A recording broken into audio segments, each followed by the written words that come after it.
The sirens wailed across Kepler Station as another wave of enemy fire shook the massive structure. Commander Sarah Chen gripped the railing of the command center, watching the tactical display with growing dread. Red dots surrounded the blue marker that represented their home, humanity's last major outpost in this part of space. How many ships do they have out there? Chen asked her tactical officer. Lieutenant Rodriguez looked up from his console, sweat beading on his forehead. At least 300, Commander. Zephyrian heavy cruisers, Vex battle platforms, and those new ethereal ships we've never seen before. Chen closed her eyes for a moment. 3 years ago, the alien coalition had started their campaign to wipe out human colonies. They called it pest control, removing the human infestation from their galaxy. One by one, human settlements had fallen. Now only Kepler Station remained, protected by a handful of frigates and some defense platforms that were already showing damage. "Sir, incoming transmission from the Zephyrian flagship," the communications officer announced. "Put it through." The main screen flickered, showing the reptilian face of Admiral Thaxalon. His yellow eyes gleamed with satisfaction as he spoke. "Human Commander Chen, I am Admiral Thaxalon of the Zephyrian fleet. You have fought well, but this ends now. Surrender your station and we will make your deaths quick." Chen straightened her uniform. "Admiral, this is Commander Chen of Kepler Station. We don't surrender. We never have and we never will." Thaxalon's mouth opened in what might have been a laugh, showing rows of sharp teeth. "Your species is stubborn to the point of stupidity. Very well. You have 1 hour to reconsider. After that, we will destroy your station and every human on it." The screen went black. Chen turned to her crew, seeing the fear in their eyes mixed with determination. These were good people, scientists, engineers, families who had made their homes here among the stars. "All hands, this is the commander." She spoke into the station-wide communication system. "The enemy has given us 1 hour. We're going to use every minute of it. All civilians to the emergency shelters. All defense personnel to battle stations." The next hour passed like a nightmare. The alien ships moved into attack formation, their weapons charging with deadly light. Chen counted them again. Massive Zephyrian dreadnoughts with their thick armor and heavy guns, sleek Vex ships covered in strange technology, and the mysterious ethereal vessels that seemed to shimmer in and out of reality. "Commander, we're getting reports from our scouts," Rodriguez said. "The entire galactic news network is here. Ships from a dozen neutral species all watching from a safe distance." Chen nodded grimly. The galaxy wanted to see the end of humanity. They wanted to watch the dangerous humans finally get what the aliens thought they deserved. For 3 years, the Coalition had painted humans as violent monsters who didn't belong among civilized species. "Time's up," Rodriguez announced. On the screen, Admiral Thaxalon appeared again. "Commander Chen, what is your answer?" "The same as before, Admiral. We don't surrender." Thaxalon's eyes narrowed. "Then you have chosen death. All ships, prepare to fire." Chen watched the tactical display as hundreds of weapons locked onto Kepler Station. Their own defenses were ready, but it wouldn't be enough. Not nearly enough. "It's been an honor serving with all of you," she told her crew. "Likewise, Commander," Rodriguez replied, and the others nodded. The Zephyrian flagship's main gun began to glow with deadly energy. Around it, the other ships powered up their weapons. This was it. The end of humanity's presence in this part of space. Then something impossible happened. "Commander," the sensor operator shouted. "I'm reading a massive energy signature. Something's appearing behind the alien fleet." Chen spun around to look at the tactical display. Where empty space had been moments before, a new contact was forming. "The energy readings were off the charts. What is that?" she whispered. The answer came as space itself seemed to tear open. A ship materialized from nothing. Not jumping in from hyperspace, but actually appearing as if it had been invisible. The vessel was enormous, easily 3 kilometers long, with a sleek black hull that seemed to absorb light. The alien fleet was in chaos. Ships that had been in perfect formation suddenly broke ranks as captains tried to understand what they were seeing. Emergency transmissions flooded the communication channels as alien commanders demanded to know where this ship had come from. "Are those human energy signatures?" Rodriguez asked, staring at his instruments. "Impossible," Chen breathed. "We don't have any ships that big. We don't have technology that can do whatever that just did." On the alien command channels, which they had been monitoring, voices spoke in a dozen different languages. Fear was clear in every one of them. "Unknown vessel, identify yourself. Admiral Thaxalon's voice cut through the noise. The mystery ship's response came on all frequencies in perfect galactic standard language. This is Captain Marcus Rivera of the United Earthship Phantom. You are attacking a human civilian station. Stand down immediately. Chen felt her heart skip. A human ship, but how? Earth's fleet had been destroyed in the early days of the war. The colonies had been on their own ever since. Admiral Thaxalon recovered quickly from his surprise. Human ship, you are one vessel against our entire fleet. Withdraw now or be destroyed with the others. Negative, came Captain Rivera's calm reply. You have 30 seconds to begin withdrawing from this system. The alien admiral's laughter echoed across the channels. You are either very brave or very stupid, human. Let me show you what happens to those who defy the coalition. Chen watched in horror as the Zephyrian flagship turned its massive guns toward the mysterious human ship. The other alien vessels followed suit. Hundreds of weapons aimed at the lone vessel that had appeared from nowhere. Phantom, this is Kepler Station, Chen transmitted. There are too many of them. You should run while you can. Thank you for the concern, Commander Chen, Rivera replied. But we've been waiting for this moment for a very long time. The alien weapons fired. Beams of energy and projectiles filled space as the coalition fleet unleashed everything they had at the human ship. The barrage was so intense that sensors couldn't track individual shots. When the firing stopped and the energy cleared, Chen expected to see debris. Instead, the Phantom hung in space exactly where it had been. Its hull showed no damage at all. Impossible, Thaxalon whispered, his voice carrying over the open channel. Our turn, Captain Rivera said simply.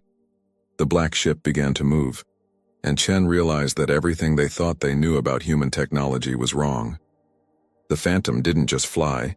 It seemed to dance through space, moving in ways that should have been impossible for something so large, and then it opened fire. Chen had seen alien weapons before. She had watched Zephyrian guns tear apart human ships. She had seen Vex energy beams cut through the strongest armor. But what the Phantom unleashed was something entirely different. Beams of impossible energy reached out from the human ship, and where they touched alien vessels, those ships simply ceased to exist. Not destroyed, erased, as if they had never been there at all.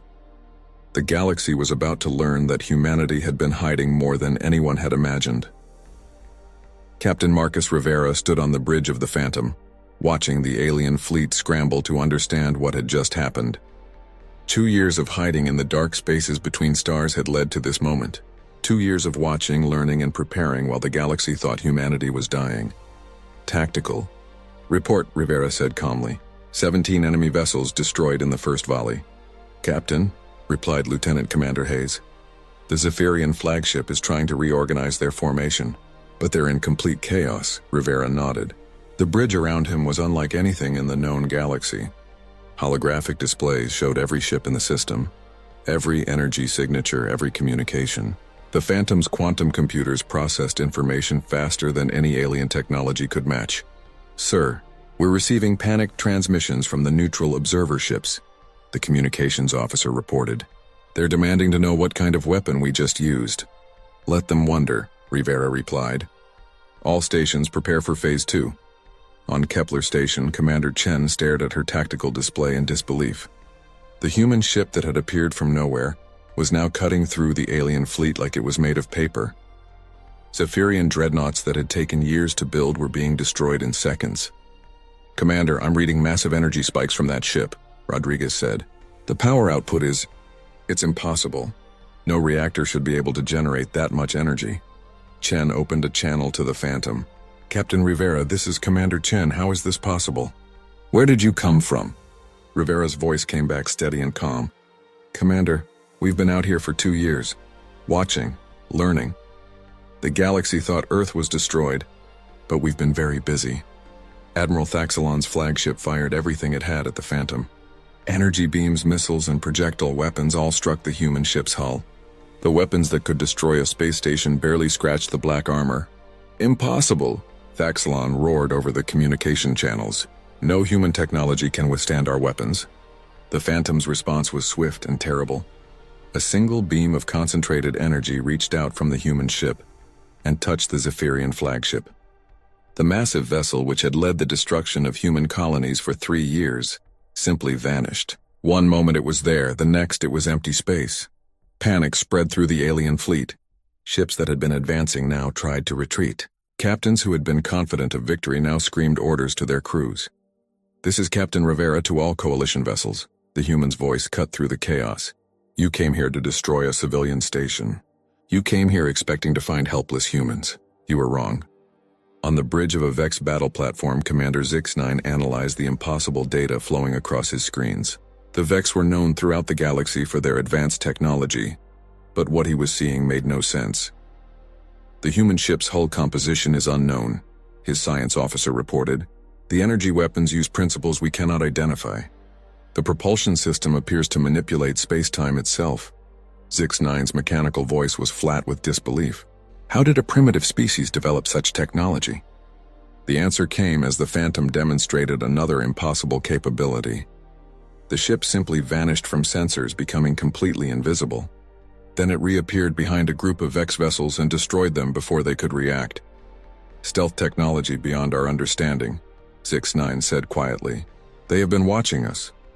Aboard an ethereal Dominion ship, Scion Veltar tried to probe the human vessel with his mental powers. The ethereals were masters of the mind, able to read thoughts and control the actions of other species. But when he reached toward the Phantom, he found nothing.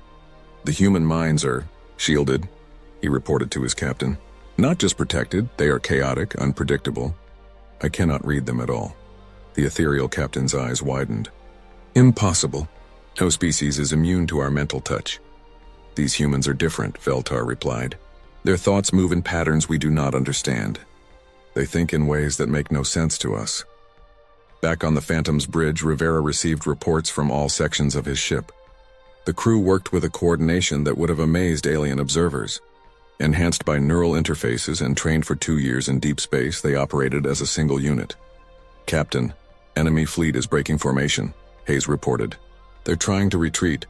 "Negative," Rivera said firmly. "They came here to commit genocide.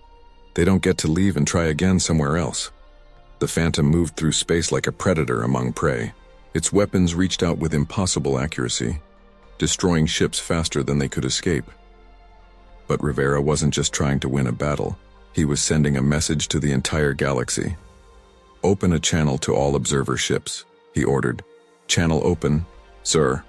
Rivera's voice went out to the neutral vessels watching from the edge of the system, ships from dozens of species that had remained silent while humanity was being destroyed. "This is Captain Rivera of the United Earth ship Phantom. For 3 years you have watched as the Coalition tried to wipe out every human in this part of space. You did nothing. You called us primitive. You called us dangerous. You were right about one thing. We are dangerous, but only to those who threaten innocent people." On the bridge of a Centauri observation ship, Captain Telvar watched the impossible battle with growing fear. "Send a message to the home fleet immediately," he ordered. "Tell them everything has changed. The humans are not what we thought they were." The Phantom continued its deadly work. Coalition ships that had seemed invincible were being destroyed one after another. The aliens' weapons couldn't penetrate human armor. Their sensors couldn't track human stealth technology. Their tactics meant nothing against human unpredictability, sir. "We're receiving surrender signals from multiple Coalition vessels," the communications officer reported. Rivera considered this for a moment. "Tell them to power down their weapons and prepare to be boarded. Any ship that tries to run will be destroyed." Admiral Thaxilon was dead, his flagship gone. The Zephyrian fleet was in ruins. The Vex had lost half their ships. The Ethereals were retreating in panic, their mental powers useless against human minds. Commander Chen watched from Kepler Station as the impossible battle reached its end. The alien fleet that had come to destroy them was either destroyed or surrendering. The mysterious human ship hung in space like an avenging angel. "Captain Rivera," she transmitted. "Thank you. But I have to ask, where have you been for 3 years? Why didn't you help the other colonies?" Rivera's response was quiet and serious. "Commander, we had to learn. We had to understand our enemies. Every battle they won, every colony they destroyed, we were watching. We were learning their tactics, their technology, their weaknesses. It was difficult to watch and not act. But now we're ready." "Ready for what?" "To make sure this never happens again," Rivera said. "The galaxy is about to learn that humanity is not going away. We're not hiding anymore, and we're not afraid." As the last coalition ships either surrendered or burned in space, emergency transmissions raced across the galaxy. The news was impossible, but it was true. The humans had technology beyond anything the galaxy had seen. They had been hiding, watching, preparing. The galaxy had tried to destroy humanity. Instead, they had created something they were not prepared to face. The news spread across the galaxy faster than light itself. Within hours of the battle at Kepler Station, every major species knew what had happened. The humans, who were supposed to be nearly extinct, had appeared with technology that defied understanding. On the Vex homeworld of Nexus Prime, the High Council gathered in emergency session. The chamber was filled with beings that were part machine, part organic, their cybernetic enhancements glowing as they processed the impossible data. "Show us the recordings again," demanded Architect Prime Zex Alpha. The holographic display activated, showing the Phantom as it destroyed coalition ships with ease. The Vex had always prided themselves on having the most advanced technology in the galaxy. Their ships were marvels of engineering, their weapons precise and powerful. But what they were watching made their achievements look primitive. "Analysis complete," reported Science Coordinator. "VIC-7, the human weapon systems use gravitational manipulation on a scale we cannot replicate. Their armor appears to bend space around the ship, making conventional weapons ineffective. Their propulsion system operates outside our understanding of physics." Architect Prime's mechanical voice was flat with disbelief. How did they develop such technology? "Our intelligence networks showed no sign of these capabilities." "Perhaps," VIC-7 said quietly, "our intelligence networks were being watched." The implications of that statement sent a chill through the council. The Vex had spy networks throughout the galaxy. Their information gathering was legendary. But if the humans had been monitoring them while remaining invisible, "We need to contact Earth immediately," Architect Prime decided. "We must know what else they are hiding." Meanwhile, on the ethereal homeworld of Transcendence, the Dominion's most powerful scions gathered in the Mind Palace. These beings had evolved beyond physical form, existing as pure thought and energy. For millennia, they had been able to read the thoughts of any species they encountered. High Scion Mordeth floated in the center of the assembly, his energy form pulsing with confusion. "I have reviewed the mental echoes from our forces at Kepler Station," he announced. "The human minds are unlike anything we have encountered." "Explain," commanded Elder Scion Velthara. "Their thoughts move in patterns that change constantly," Mordeth replied. "Where other species think in straight lines, humans think in spirals, loops, and impossible angles. They make connections between ideas that should not be connected. They reach conclusions through paths we cannot follow." "Are they telepathically shielded?" "No," Mordeth said, his form dimming. "They are simply chaos given thought. We cannot read what we cannot understand." The assembly was silent as they processed this information.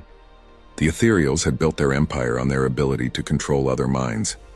If humans were immune to their power, on Zephyr Prime the Reptilian Senate was in uproar. The proud warrior species had never suffered such a devastating defeat. Entire fleets had been destroyed by a single human ship. War leader Krathex slammed his clawed fist on the speaking platform. "This is impossible. The humans had no fleet." "Our spies confirmed this." "Perhaps," Senator Velthos said coldly. "Our spies saw only what the humans wanted them to see."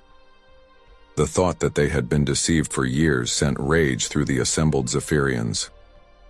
They were a proud species, conquerors who had built their empire through strength and cunning. The idea that the primitive humans had been manipulating them was almost too much to bear. "We must gather every ship we have," Krathex declared. "We will crush these humans once and for all." "With what?" Velthos asked quietly. "Half our fleet is gone. The humans have technology we cannot match, and now the galaxy knows we can be defeated." Back at Kepler Station, Commander Chen was dealing with her own impossible situation. The battle was over, but the questions were just beginning. Ships from dozens of species were arriving, all wanting to know about the mysterious human vessel. "Commander, we have requests for meetings from 17 different ambassadors," Rodriguez reported. "The Centauri want to discuss a trade agreement. The Aquarians are offering a military alliance. Even the hegemony is asking for talks." Chen shook her head in amazement. 2 days ago, these same species had been ignoring humanity's pleas for help. Now they all wanted to be friends. "What about the Phantom?" she asked. Still here, still not answering detailed questions about their technology, Rodriguez replied. Captain Rivera says they'll stay until all coalition forces leave the system. On the bridge of the Phantom, Captain Rivera was having his own discussions with his crew. The ship that had appeared from nowhere was indeed human, but it represented technology that even Earth's best scientists had thought impossible just 5 years ago. Sir, we're receiving analysis requests from every major species, reported Science Officer Dr. Park. They all want to know how our systems work. Let them wonder, Rivera replied. The longer they don't understand our capabilities, the better. Lieutenant Commander Hayes looked up from her tactical station. Captain, I'm reading massive fleet movements throughout the galaxy. It looks like everyone is repositioning their forces. Rivera nodded. This was expected. The balance of power had shifted overnight, and every species was trying to figure out where they stood in the new order. Sir, incoming transmission from Earth Command, the communications officer announced. The main screen activated, showing Admiral Sarah Martinez, the head of Earth's remaining forces. Her face was tired but determined. Marcus, good work out there, she said. How's your crew holding up? Fine, Admiral. The ship performed exactly as designed. Martinez nodded. Good, because things are about to get very busy. We're receiving communication requests from every government in the galaxy. Everyone wants to know what humanity is really capable of. What are your orders, ma'am? Continue your mission, Martinez replied. But be prepared. The Phantom isn't going to be a secret much longer. The galaxy needs to see that we're not just lucky. We're prepared. Rivera understood. The Phantom was just the beginning. Earth had been busy during the 3 years of the Coalition's war against humanity. Very busy. One more thing, Marcus, Martinez added. The President is going to make an announcement to the Galactic Council tomorrow. It's time for humanity to step out of the shadows. After the transmission ended, Rivera turned to his crew. These men and women had volunteered for a mission that required them to hide in space for 2 years, watching their people suffer while gathering intelligence. They had stayed hidden while human colonies burned, all for this moment. All hands, this is the captain, he announced over the ship's communication system. Today we showed the galaxy that humanity will not be pushed around. Tomorrow they're going to learn that we're just getting started. The Phantom continued its patrol around Kepler Station, its black hull reflecting the stars. To the alien observers watching from a safe distance, it looked like a predator guarding its territory. They were not wrong. In the depths of space, other human ships began to decloak. Ships that had been invisible for months, watching and waiting. The galaxy had thought they were fighting the last desperate remnants of humanity. They had no idea what was coming next. The Phantom had been humanity's introduction to the galaxy. Soon they would meet the rest of the fleet that Earth had been building in secret. Ships designed with one purpose: to ensure that humanity would never again face extinction alone. The galaxy was about to learn that the humans they had tried to destroy were far more dangerous than they had ever imagined. The Galactic Council chamber had never seen anything like it. Representatives from hundreds of species filled the massive hall, their voices creating a noise that even the advanced translation systems struggled to process. Emergency sessions were rare, but what had happened at Kepler Station demanded immediate attention. Chancellor Morgoth of the Hegemony called for order, his massive form towering over the speaking platform. The Hegemony had remained neutral during the Coalition's war against humanity, but even they were shaken by recent events. We are here to discuss the human situation, Morgoth announced, his voice booming through the chamber. 3 days ago, a single human vessel destroyed or captured an entire Coalition fleet. We need answers. Ambassador Thelvan of the Centauri Federation stood first. Chancellor, my government has analyzed the battle recordings. The human technology appears to be centuries ahead of anything in our databases. Impossible, snapped war leader Krathex of the Zephyrians, his scales dark with anger. The humans are primitives. They barely had spaceflight when we first encountered them. Perhaps, said a calm voice from the back of the chamber. You should have looked more carefully. Every head turned as Ambassador Elena Vasquez of Earth walked down the central aisle. The human looked small compared to the alien representatives around her, but she moved with quiet confidence.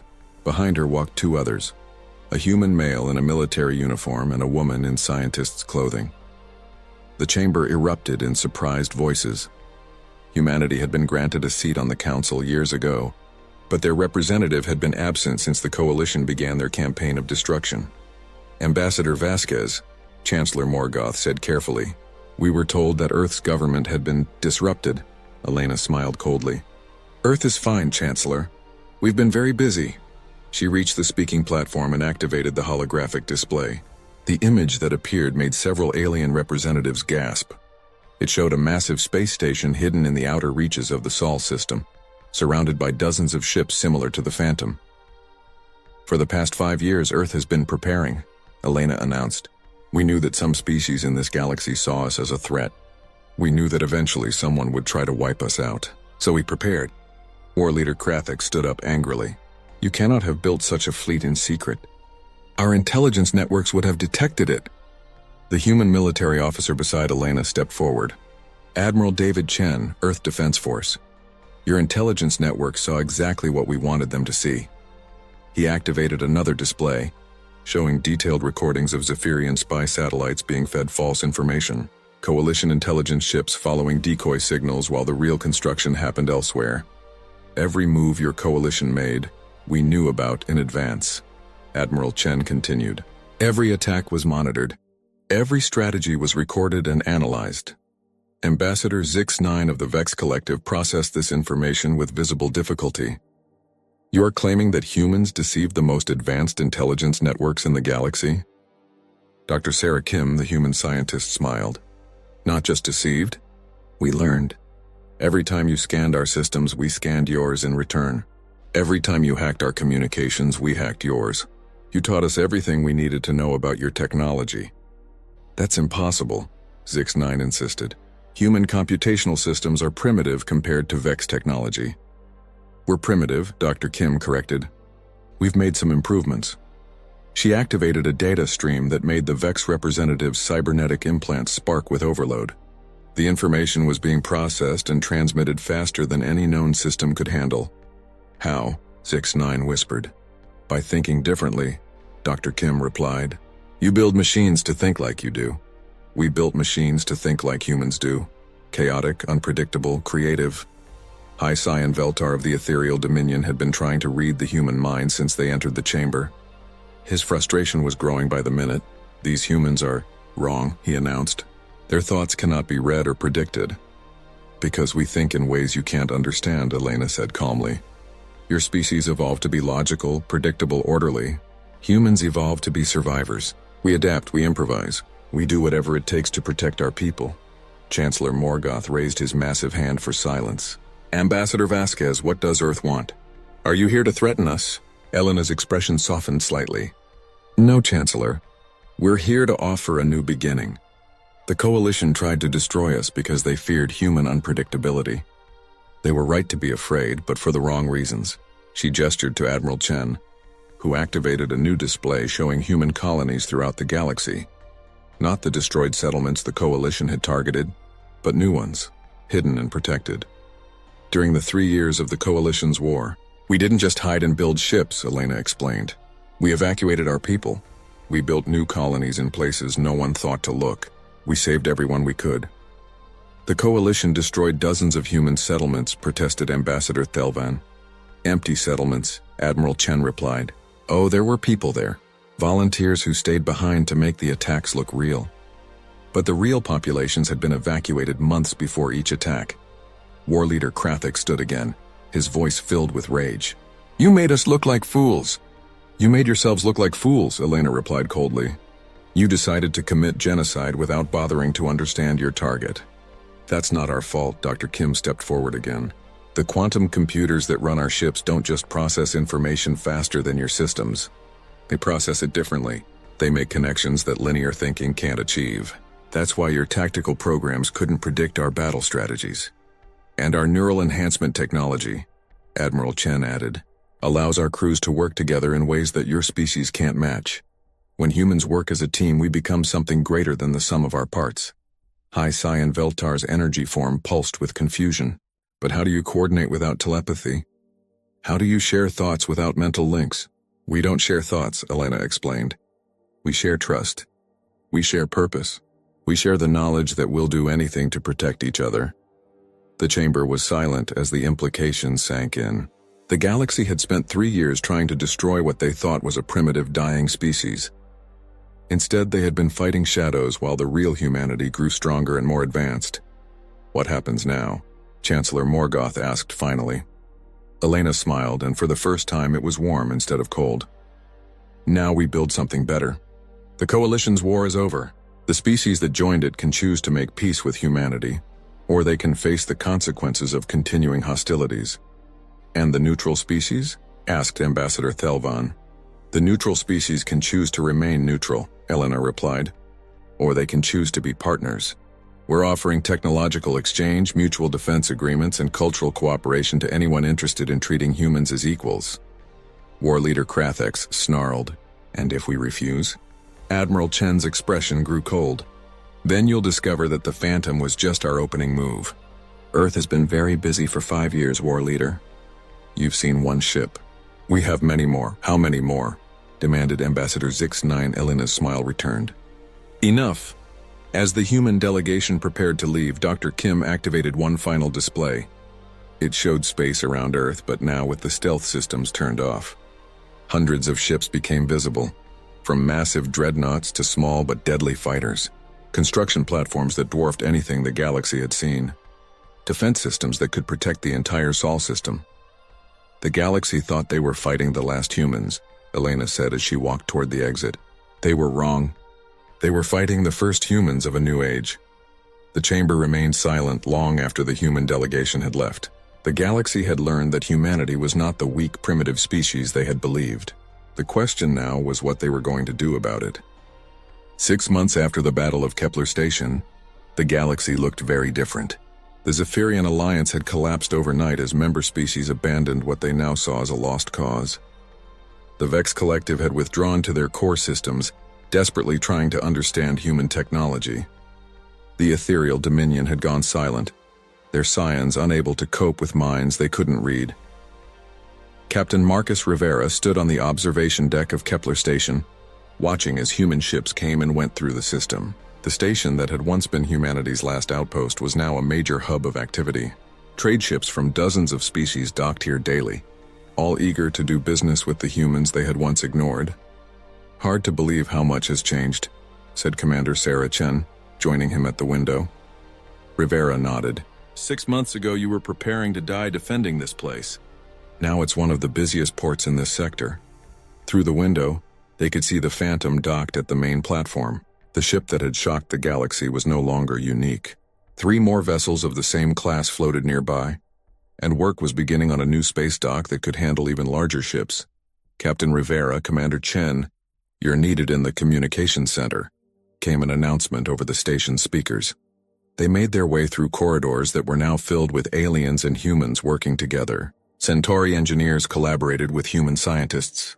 Aquarian traders discussed deals with human merchants. Even a few former Coalition species had sent diplomatic missions. In the communications center, Admiral Martinez's face filled the main screen.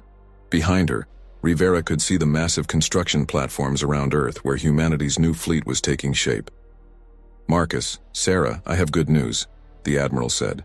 The hegemony has officially recognized human territorial claims throughout the Outer Rim. More importantly, they're offering a mutual defense pact. Chen smiled. That's incredible. 6 months ago, they wouldn't even return our calls. Things change when you prove you can't be pushed around, Martinez replied. But that's not why I'm calling. We've received an interesting request. The screen split, showing a recording of Ambassador Zix-9 of the Vex Collective. The cyborg looked uncomfortable as he spoke. United Earth Government, the Vex Collective formally requests a technological exchange agreement. We offer our computational advances in return for insights into your quantum processing systems. Rivera raised an eyebrow. The Vex want to learn from us? Gets better, Martinez said with a grin. Watch this. Another recording appeared, this time showing High Scion Veltar of the Ethereal Dominion. The energy being's form was dim and flickering. Humanity, the Scion said. The Dominion acknowledges that we have much to learn about consciousness and thought. We request permission to study human mental patterns in exchange for our knowledge of energy manipulation. They want to study us? Chen asked in amazement. The species that thought we were primitive now want to learn from us, Martinez confirmed. And it's not just them. We've received similar requests from 23 different governments. Rivera looked out the window at the busy space lanes around Kepler Station. What about the coalition species? The ones that tried to wipe us out? Martinez's expression grew serious. Mixed results. The Aquarians and several smaller species have formally apologized and requested peace treaties. The Centauri have offered massive reparations. But the Zephyrians, still causing trouble? Chen asked. War leader Krathex is dead, Martinez said bluntly. Killed by his own people when they discovered he had been feeding them false intelligence about human capabilities. The new government is more reasonable. A new voice cut into the conversation. Admiral Martinez, this is Captain Thompson of the UES Retribution. We're detecting movement in the Zephyr system. The screen shifted to show Captain Lisa Thompson, commander of one of Earth's new dreadnoughts. Behind her, the bridge crew worked at stations that looked more like art than technology. Report, Captain, Martinez ordered. A Zephyrian fleet just jumped into our sensor range. 20 ships, all broadcasting peaceful intentions. They're requesting permission to approach Earth. Rivera and Chen exchanged glances. Even 6 months ago, the idea of Zephyrian ships approaching Earth would have been unthinkable. Let them come, Martinez decided, but keep the fleet ready, just in case. The conversation was interrupted by an urgent signal from the Phantom's bridge. Lieutenant Commander Hayes appeared on screen, her face excited. Captain, you need to see this. We're getting a transmission from deep space. It's from the Precursors. Everyone went silent. The Precursors were legends, an ancient race that had vanished millions of years ago, leaving behind artifacts that the galaxy's greatest scientists still couldn't understand. Put it through, Rivera ordered. The screen filled with static, then cleared to show something impossible. A figure that looked almost human but somehow more. Ancient eyes and a face that seemed to shift between forms. Greetings, children of Earth, the being said in perfect human language. We have been watching your emergence with great interest. Admiral Martinez found her voice first. You're a precursor? I am the last of my kind, the being replied. We have been sleeping for millennia, waiting for a species to prove they were ready for the next stage of galactic evolution. Ready for what? Rivera asked. The galaxy has been stagnant for too long, the precursor explained. Species evolve to a certain point, then stop growing. They become comfortable, predictable, weak. But humans continued to evolve, to adapt, to surprise. The image shifted, showing scenes of human history. Wars and peace, discovery and loss, triumph and failure. Your species faces destruction and becomes stronger. You encounter the impossible and make it possible. You think in ways that break the patterns others cannot escape. Chen stepped forward. What do you want from us? The precursor's expression might have been a smile. Nothing. We want to give you something. The knowledge we left behind scattered across the galaxy in our artifacts. It is time for it to be used again. Why us? Martinez asked. Because you have proven that consciousness is not a limitation but a tool. Your quantum computers don't just process information. They dream. Your enhanced minds don't just think, they create. You have shown that chaos and order can work together. The transmission began to fade. Look for our gifts, children of Earth. Use them wisely. The galaxy needs teachers, not conquerors. The screen went dark, leaving the humans staring at empty space. Did that really just happen? Chen asked quietly. Before anyone could answer, alerts began sounding throughout the station. In space around them, objects were materializing. Ancient artifacts, precursor technology that had been hidden for millions of years, now appearing wherever humans were present. Rivera looked out at the stars, where the galaxy was about to change once again. Humanity had survived an attempt at genocide and emerged stronger. They had revealed technology that shocked their enemies and impressed their potential allies.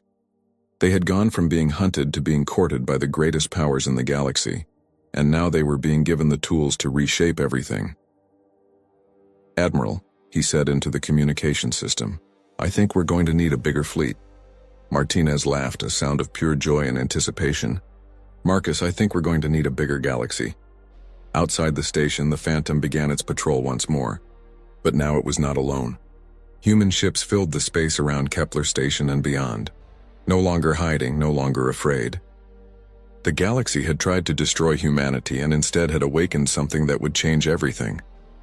The stars themselves seemed to shine brighter, as if welcoming humanity to their true place among them. The galaxy had been shocked by the appearance of one human ship. They had no idea what was coming next.